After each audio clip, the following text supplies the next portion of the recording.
welcome to Brothers of Liberty podcast. I'm Wasabi. Welcome to this episode. I'm with Shmeet-tastic. Shmeet, he's going to be our co-host. Y'all know him.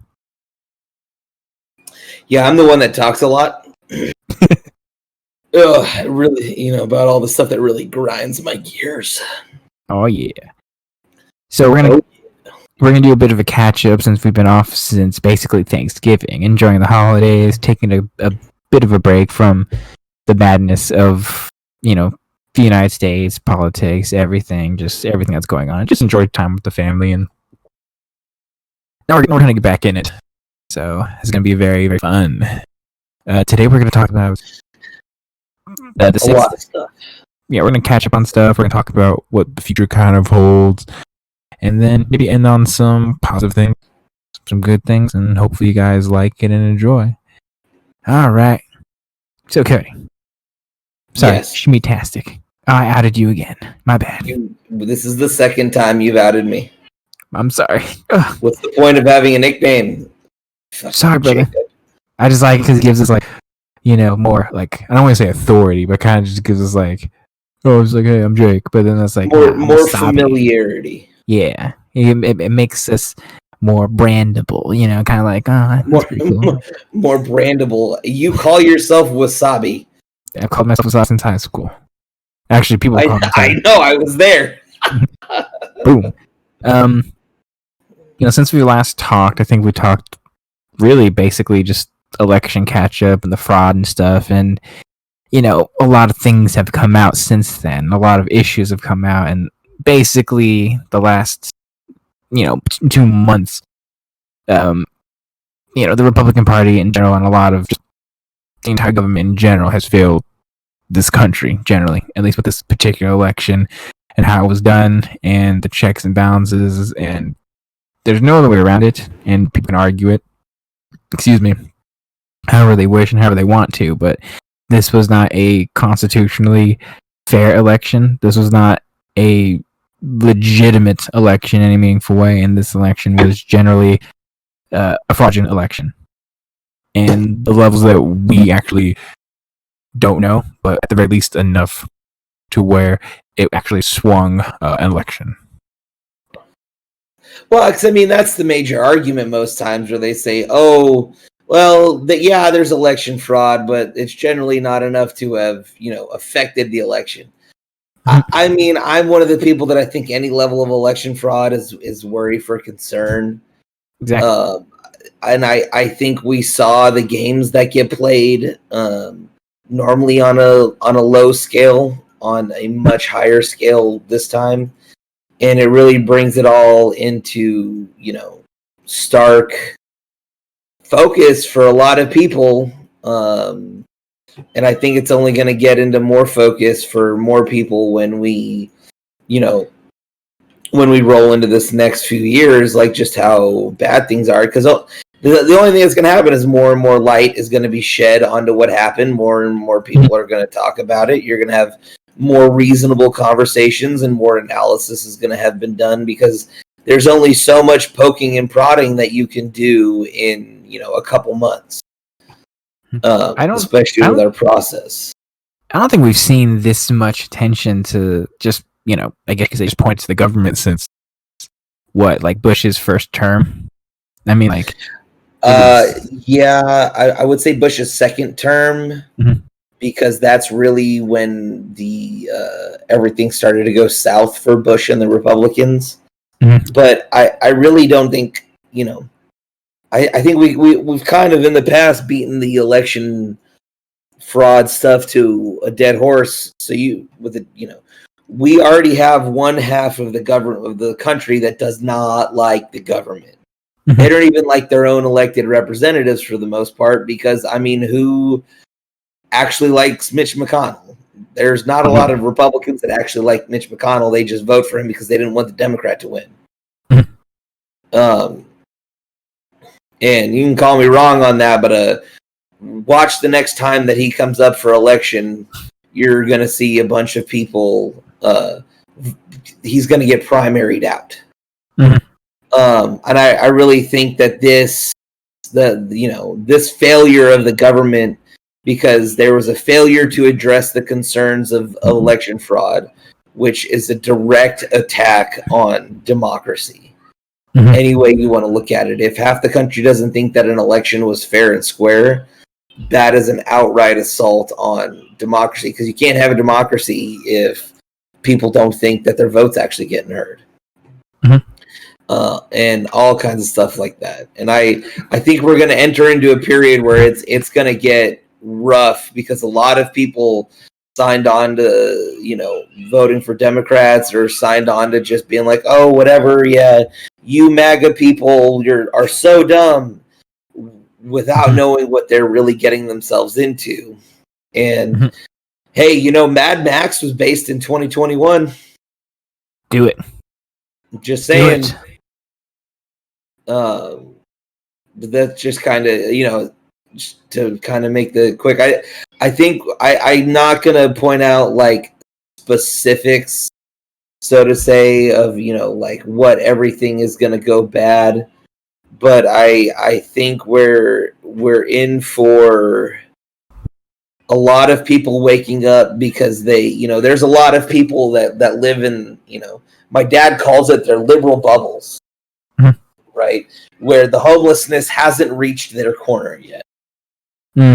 The bad economy hasn't reached their corner yet, and I think that kind of stuff is very true, because when you look at the Democrats and who votes for them, you have a whole lot of the managerial elite and the poor.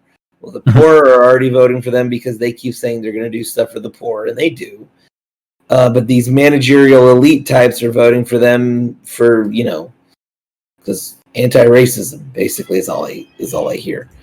Well, once their policies start destroying that sector of the economy too, which it's going to, or at least in taxes and whatnot, a lot of people are gonna be like, "Oh my God, what happened?" And then when they try and vote against it in the next election, and then they see the election go south again, they're gonna be like, "Holy crap, what is going on?" And I really think that's what we're in for this coming future. It's going to be wonderful. Just wonderful. It's going to be lit. I just hope I'm out of California by then, because I would rather be in Texas or, the middle of the mountains in Montana instead of California when shit goes south. More power to you. I'm stuck here for another 3 years. Well, I'm stuck here till 2022, but then I get out of the Navy, and then I bounce from California. More power to you. Anyways, and I'm not coming back. I don't blame you. Anyways, so basically the last month has just been insane levels of lawsuits, a whole bunch of different strategery going on with Trump to try and get some semblance of I guess you could say alleviated help, at least with some of the election lawsuits that were going on. The media going ham, Linwood being clinically insane at the point. I would say that a lot of the stuff that we saw in the 6th is directly connected to the amount of bullshit that Linwood and Sidney Powell have been talking. The 6th, by the way, being the day of reckoning. Dun dun dun. Dun dun dun dun. When Trump supporters storm the Capitol. I mean, the more walked in and followed ropes, and oh my God, they stormed the building, even though it's like 2 or 3 people at a time walking up a staircase. And my favorite meme of this, it was a TikTok, I guess, but it was this one guy it had libertarians over his head, and they're like, "Do it again, do it again, do it again." And then then it shifted. The Republicans like, "No, dude, I got to go home. I got to go back to work. I only have so much PTO." And then the libertarians going, "Oh man." There's that picture of like it's basically like 2, I think, Capitol building guards with guns behind the door, and that one person's like poking their head through the opening. And and there's a quote, and the quote's like, "Hey man, I'm just trying to re-up your insurance, or not your insurance, but like your policy statement, yada yada yada." Like I just thought like little things. I'm trying to reach out to you about your car's extended warranty. Yeah.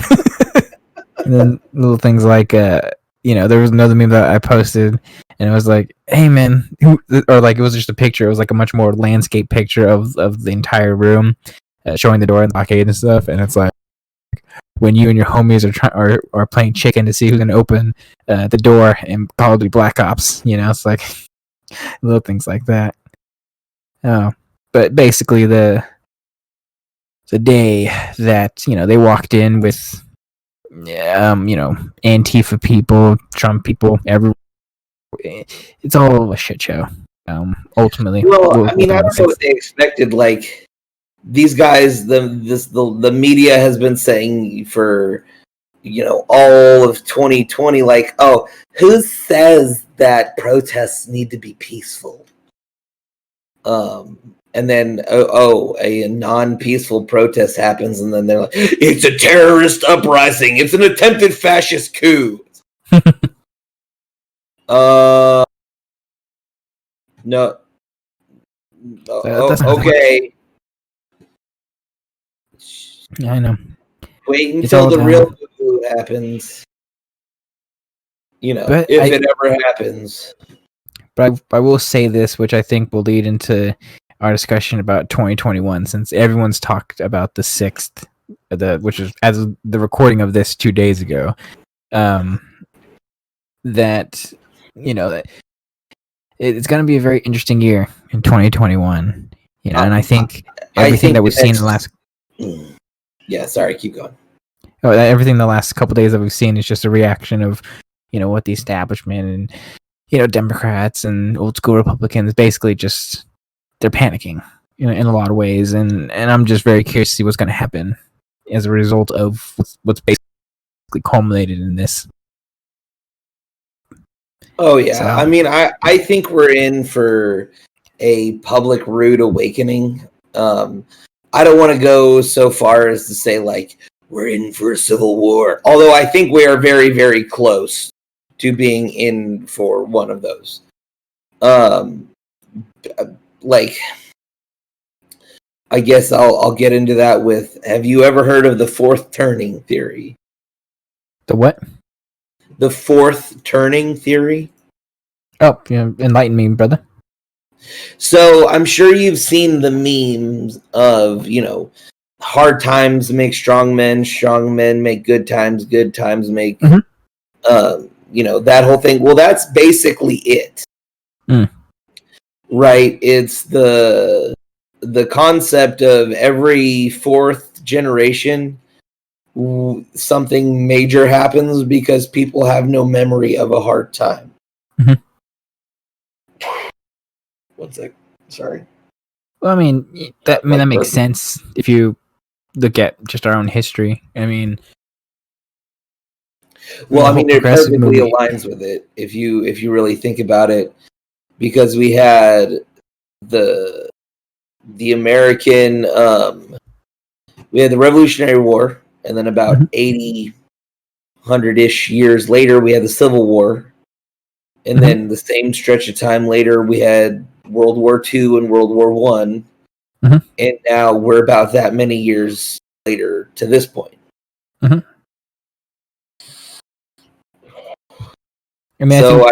I really think that we're approaching a point of no return, and I think the crap that we saw with this election, if we see it again or anything close to it, or if everything in the midterms and then in the next election doesn't pass the sniff test, upon a deep whiff, shit's gonna get crazy. Very crazy. So tell me then, Mr. Shmeet-tastic, do you have any predictions where you think 2021 is going to be like, or the entirety of the term of Mr. Vice Presidency himself, Mr. Biden? Or I think he's going to be the least popular president in history. Oh yeah, and the media will just try and prop him up saying he is, and it's just, I just think things like that kind of just be like, even normal people kind of be like, really? I think if the media knows what's good for them, they are gonna actually go in on Biden. I really do, because the media, I think 2020 was the last dying gasp of establishment politicians and legacy media, because they lied so much that it's going to astound people as things change, and then they go, wait, why? Like, for example, 30%, there was a survey done where 30% of people that voted, that said that they voted in this survey, it might not be all the way true, but 30% of people that were part of the survey that said that they voted for Biden were unaware of some key piece of information that would have had them not voting for Biden. And this is things like the peace deals, like energy independence, CO2, all of that kind of stuff, the economy, black unemployment, things like that. So there was one key piece of information that 30% of people that said they voted for him, which, probably is more like 40% of the people who voted for him, because, at least 10% of the people that voted for him are dead. All went, oh yeah, I didn't know that. I wouldn't have voted for him if I had known that, which to me means that there's how much media and how many lies are these people imbibing that has made them not aware of some key crucial piece of information. So now there's 30% of, whatever, 80 million people, let's say. So there's about 20 million people, that based off their false numbers. What's that? Oh, based off their numbers. Yeah.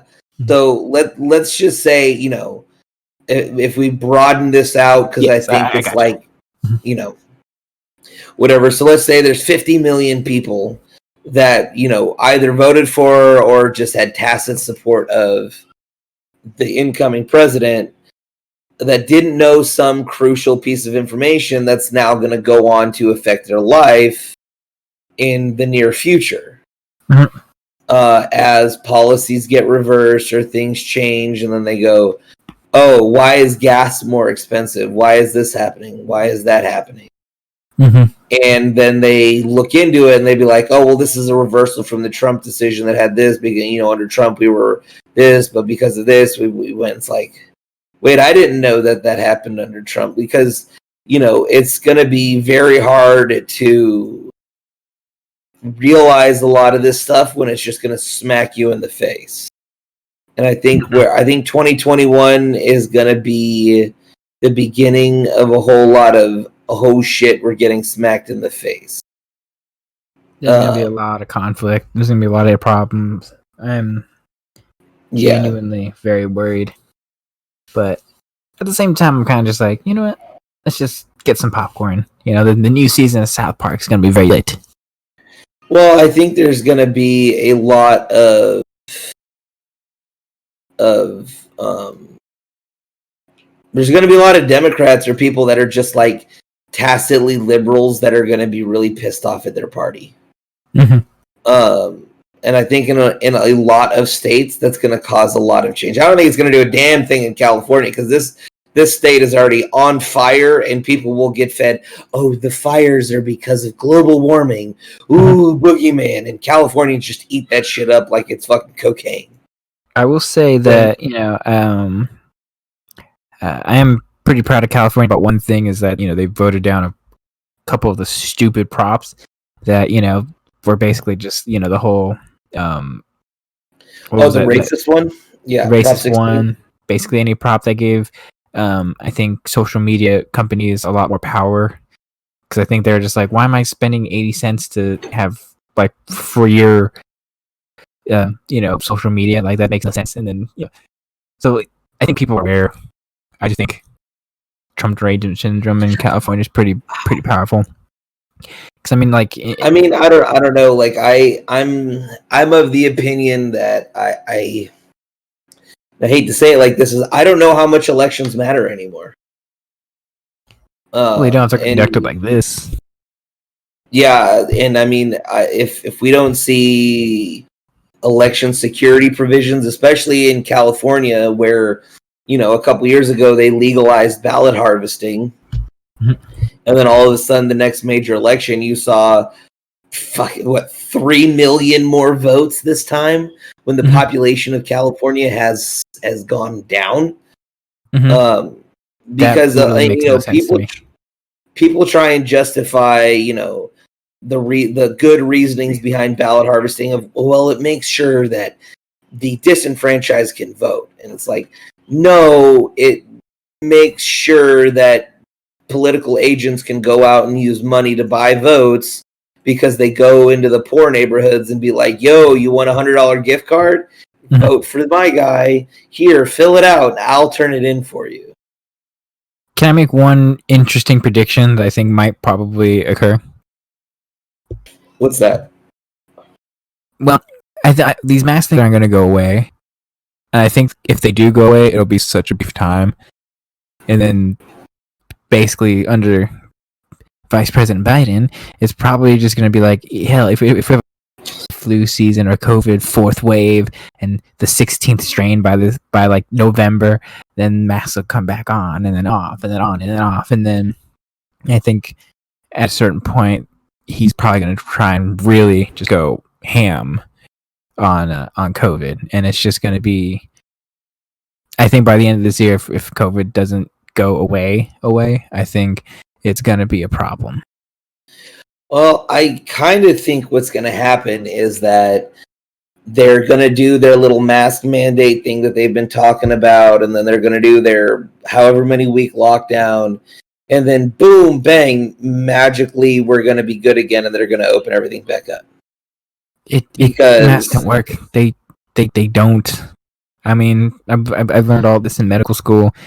We never required masks for anything. The only thing we required them for were for reverse isolation patients. In which case, we would have to go in and make sure they don't cough on us, or or surgical situations. But that's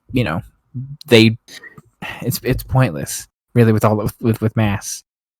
And every single study that's coming, unless you have N95 filtered or better ones that have all of these extra protections and are form fitted to your face, they're not doing anything. And even these cloth ones need to be washed in effectively an industrial washer that boils the water that they're in while they're doing it to disinfect them. How many people do you know that have worn the same mask since mask mandates started? And not wash them? Yeah. A lot of people. Like just being real. So, but I mean, I think, though, Joe Biden and his ilk, they're corporate crony people. And I mean, and outside of like 3 or 4 companies, the economy has taken a major blow. And they know they're going to need to get stuff started again.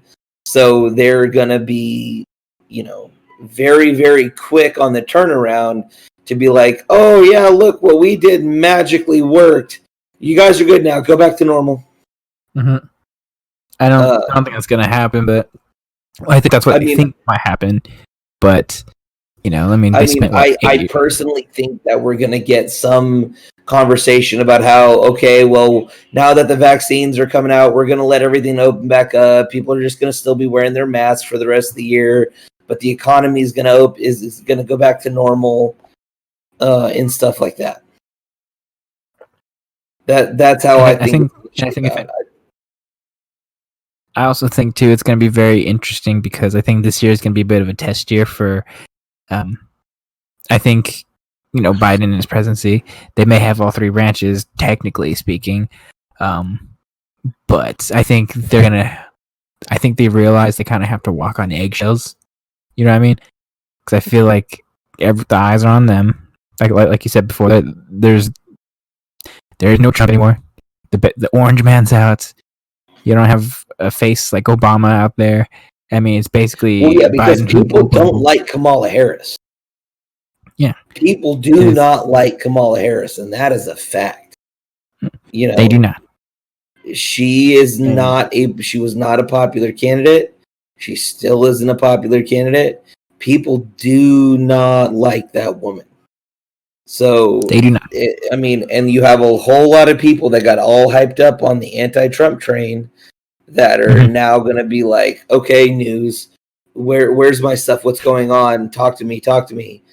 And then, if they're not fed stuff about, what bad stuff, things that are going on, especially because, there's going to be major things that are going to happen. And if they're going to be looking for answers, and then they're going to find them, and they're going to be like, shit, what have we done? So, I think it's the last dying grasp of mainstream media. Just to be, frank, they blew their load to get rid of Trump for some ungodly reason. These guys were just so obsessed with, no Trump, no Trump, no. That they've ruined all of their credibility. They're going to have ruined all of their credibility. 2021 is going to be a very interesting year. It's going to be very telling. Mad Max Beyond Thunderdome, baby. The Democrats are losing the House in 2022. Yeah, I don't think they'll lose the Senate. Talk about that. Well, let's talk about that though, because the 2022 midterm elections. I think, I agree with you. There's a lot of people saying that's a red wave going to happen, but I think because there's a bunch of people talking about Well, let me explain my train of thought, because I'm all over the place. So my bad. There's a lot of talk of third party. 2 years is a very long time, and I'm just very curious to see what's do you think? Let me ask you, do you think Trump might actually try and do a genuine third party, or do you think he's going to just take over the Republican Party? I think the MAGA movement is going to take over the Republican Party. I think that's the only place for them. Plus, there's the massive level of dissatisfaction for most Republicans because the Lincoln Project is not the modern day Republican Party as much as they want to try and be. I really think people Donald, the Trump family and the Trump name have pretty much already come out and said, yeah, we're going to work to primary, these really shitty Republicans that didn't do anything. And we're going to try and get them, to win. And I think amongst the group of Republicans, I know when I go to vote next time, I'm going to be, if I see something that says, oh yeah, Donnie J. Trump or Jr. supports A instead of B because B was an establishment guy that didn't get behind 45, then I'd be like, okay, I'm gonna purposely go out into the primary and vote for the other guy. And I know there's a lot of people like me. I personally don't like third party conversations because in countries where you've got more than two large parties, you end up with situations like in Canada where Trudeau wins control with 30% of the vote. That means there's less than a third of the country that he actually has to, make like him or play ball with.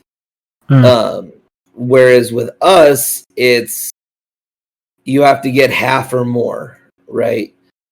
And I prefer that type of setup and situation.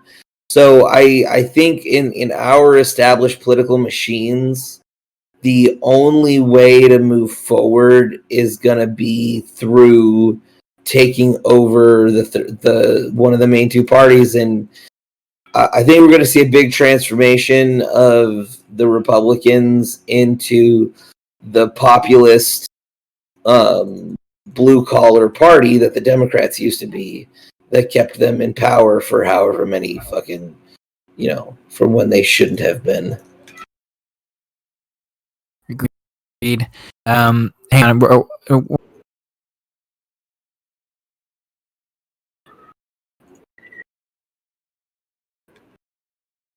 Oh, do you want to do a culture one next? I'm all for the culture one.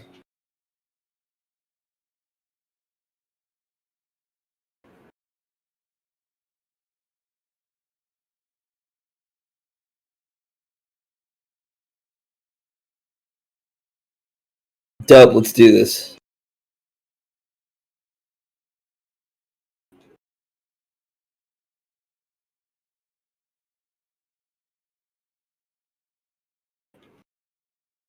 Well, so seeing as even with this last election, Republicans effectively won down ballot. And the only places they lost were in the screwy elections in the cities, I think, and most of these states, right? They many major houses going into a redistricting year got won out by the Republicans. I think we're going to see, I don't want to sit here and say a massive red wave, but I think we're going to see a rather large one. Because you normally see in the midterms a backlash to presidents. It's very typical. I mean, even with Obama, he only had a Democrat Congress for one half term, right? So I think with somebody as bad as what I'm predicting Biden to be, I think we're going to see a whole lot more. Sorry, I'm burping. I think we're going to see more backlash, and but I don't think it's going to be like, I want to hope that it's enough, but I don't have faith in Republicans, because I think the people that stand behind Republicans are good people, but I think if Mitch McConnell is anything to say about it, and Lindsey Graham, it's just going to be a lot of people that, typical establishment bullshit.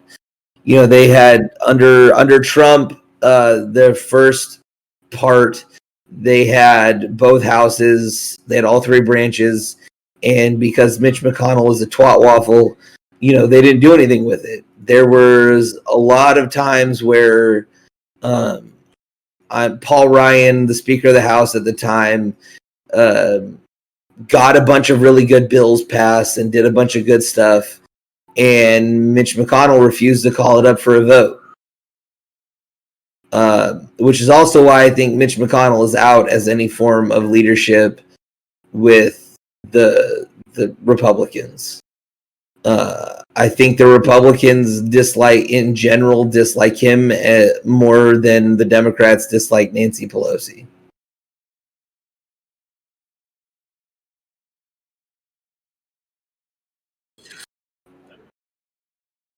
Yeah, I mean, he gets out $2,000 checks, or they play the better game of, make it much more public and come out and be like, hey, the reason we're not doing this is because we don't want all this money to go to foreign aid. We want it to go to you. That's what we're fighting for. We're trying to get it. And they do more under McConnell, and instead of him just looking like that character from Pan's Labyrinth, then we see them win, although there were such close races to begin with, and fuckery happened, so I don't even know, but I definitely feel like he's out, Ted Cruz is in, and then in 2024 you're going to see Ted Cruz run for the presidency, and I think that's going to be a telling year about how much the people are willing to do to have political this election fraudulence, because a third of the country effectively is made up of Hispanic people. How many of these Hispanic people do you think are going to vote for Ted Cruz just out of the sheer fact that they want to see a Hispanic dude as the president?